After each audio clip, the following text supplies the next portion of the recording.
ari naco gituma ushobora gusanga imiryango ibyara abana benshi hanyuma bamwe bagaheba iwabo bakamanuka mu bisagara aho batangura kuba abamayibobo n'ibindi nk'ibyo. Umurindi wo kuvyara mu Burundi werekana ko umurundikazi umwe yibaruka abana 6 mu buzima bwiwe. Iyo ni ingorane canke nakarusho ku gihugu c'u Burundi? Naho ndababwira ko bigoreye. Abana 6 ku muvyeyi umwe.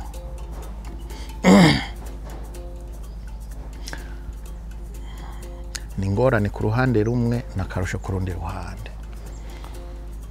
Ingorane kubera iki? Kubera ubukene dufise. Twame tuvuga ibibazo byo gwaruka, turavuga ibibazo byo kuvyara, bijya byo kuvyara ku buntu, kwiga ku buntu. Hajya no kubera yuko imiryango ikenye. Nayo ubundi ubusanzwe mu gihugu giteye imbere, uvuga yuko giteye imbere ari uko buri muryango ushobora kwigisha no kuvuza abana babo. Iyo leta igomba kubijamwo nk'uko biba ubu, ni ikimenyetso yuko ibintu bitameze neza. Aho rero jewe novuga ko ari ingorane mu gihe abavyeyi badashobora gukurikirana abana babo bikwiriye. Kandi niyo byo kuvyara cyane uri kuraganira n'abanyagihugu barakubwira ati reka mbyare twinshi ntihazoburamwo na kamwe. Ari naco gituma ushobora gusanga imiryango ibyara abana benshi hanyuma bamwe bagaheba iwabo bakamanuka mu bisagara aho batangura kuba abamayibobo n'ibindi nk'ibyo.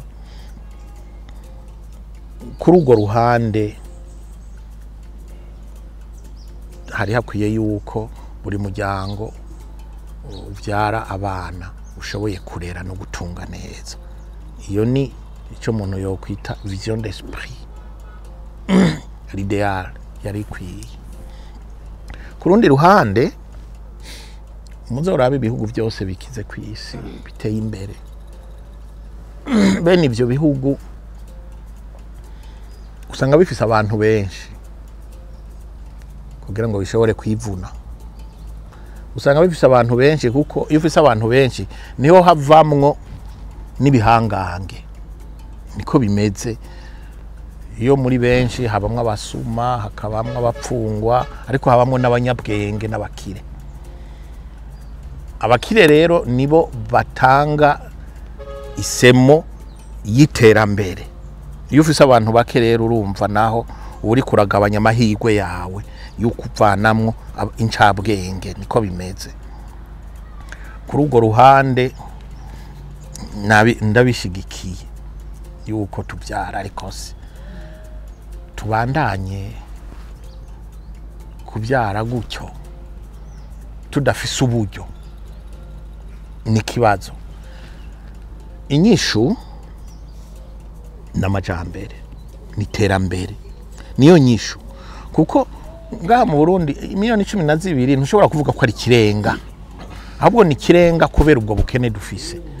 Burya hari n'umuntu abafise abana 3, 4, 5 ugasanga n'uburemere cyane kuri bo kubera uburyo abafise buke. Na twebwe kubera ubwo buryo buke dufise tuvuga yuko ari uburemere, ariko turamutse twitayeho iki kibazo c'iterambere muri bwa buryo nababwira, kudasesagura, kutanyonora, hama n'ibivuye mu butare n'ibindi birimwa njamakungu bikagemurira isandugu y'igihugu, abarundi bakagira umutima utekanye ku buryo bakora bateza imbere igihugu cabo, usanga bene abo bantu atakibazo baduteye. Usanga ahubwo ari naho hako ya miryango ivyara abana benshi, usanga ahubwo baca batangura bo nyene guharura. Ugasanga hakuronka benshi ahubwo bariko baronka bato. Rabe ibihugu bitari bike binyaburaya n'abandi usanga biteye imbere, nivyo biba ivya mbere kuvyara bake. bisigura rero yuko iyi ngendo yo kuvyara benshi ituruka cyane cyane ku bukene no kwihebura umuntu aba ariko arashaka ukuntu abaho muzorabe no ngaha mu miji aha abantu bateye imbere nibo usanga bafise abana bake hariya mu gihugu ari benshi. Nibaza rero yuko ikibazo nyamukuru no gutorera inyishu ikibazo c'ubukene. Rero gugabanya izo mbyaro nkuko nabivuze birashoboka ntibishoboka. Murazi yuko hariho intambara y'ukugene abakenyezi bohagarika imbyaro, ibintu biri mu mpari. Ico kibazo rero tuzokiganira mu bundi buryo ariko sico mwambajije.